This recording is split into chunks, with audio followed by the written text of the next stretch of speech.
Hello, hello. Paris Metaphysical. Swallows nest in holes in a wall older by centuries than where I was born. Here in Montmartre, children's voices fill the air, playing games on a Sunday afternoon. Is ivy on that wall the green handprint of the goddess muse who I waited for under nights of full moon? Friends on this far shore, understand poetry. That's a true boon to my ego. The shutter-splintered glint of moonlight speaks to me. Dance if you dare. The bells of Sacré-Cœur chime, constant, clear. Time, quiet, lurks over my shoulder. Dragging all these images together is like slicing bread with a feather.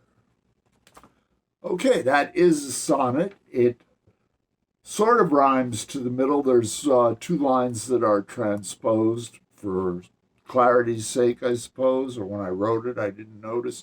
This was written upon, I was married to Stephanie.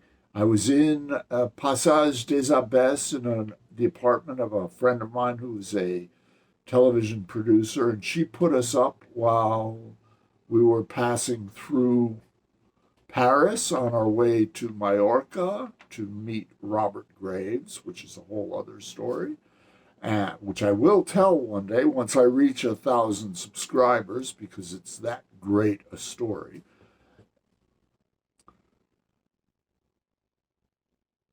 I think it was Wordsworth who said, poetry is emotion recollected in tranquility. And this was written of the moment, but it brings back, this is the power of the sonnet, of sonnets in general. They can evoke emotion in ways that I believe free verse poetry doesn't. There's a lot of angst and bourgeois angst and so forth, and basically journal entries that pass for poetry these days, but be that as it may, I write sonnets, and I think you will find if the image of the birds, the swallows in the wall, a wall centuries older than where I was born, the children's voices, just the idea of Paris. Can you see the ivy, the handprint of the ivy on the wall? All these images evoke emotion, in me at least. And if you've been to Paris, I'll bet you're feeling it too. There's a depth to the craft of poetry that happens when rhyme is employed, and it evokes emotion. That is my belief, that is my practice as a poet, and that is who I am. This poem was published back in the 1980s. I think the magazine was called The Smith. I forget. I don't know. I have boxes of clips of stuff that I published. I wrote poetry for many years and was published, as I've said before, in the New York Times and in the Philadelphia Inquirer. And then I just got tired, and some small literary magazines.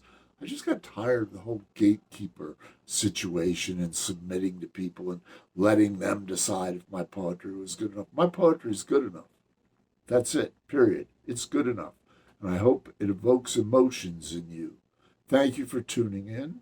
One more time. Here we go. Paris Metaphysical. Swallows nest in holes in a wall older by centuries than where I was born. Here in Montmartre, children's voices fill the air, playing games on a Sunday afternoon. Is ivy on that wall the green handprint of the goddess muse who I waited for under night's full moon? Friends on this far shore, understand poetry. That's a true boon to my ego. The shutter-splintered glint of moonlight speaks to me. Dance if you dare. The bells of Sacré-Cœur chime, constant, clear. Time, quiet, lurks over my shoulder. Dragging all these images together is like slicing bread with a feather. You know, I chose this poem, and then I went to Café Un Deux Trois today on West 44th Street next to the Belasco Theater and had lunch with my friend Gerard, who owns the place, and with Aurélie, who is the hostess. Anyway, so France has been in my mind today. Listen, I thank you for tuning in. Thank you for liking, subscribing, all that good stuff. Please keep tuning in and have a great rest of your day, evening, etc.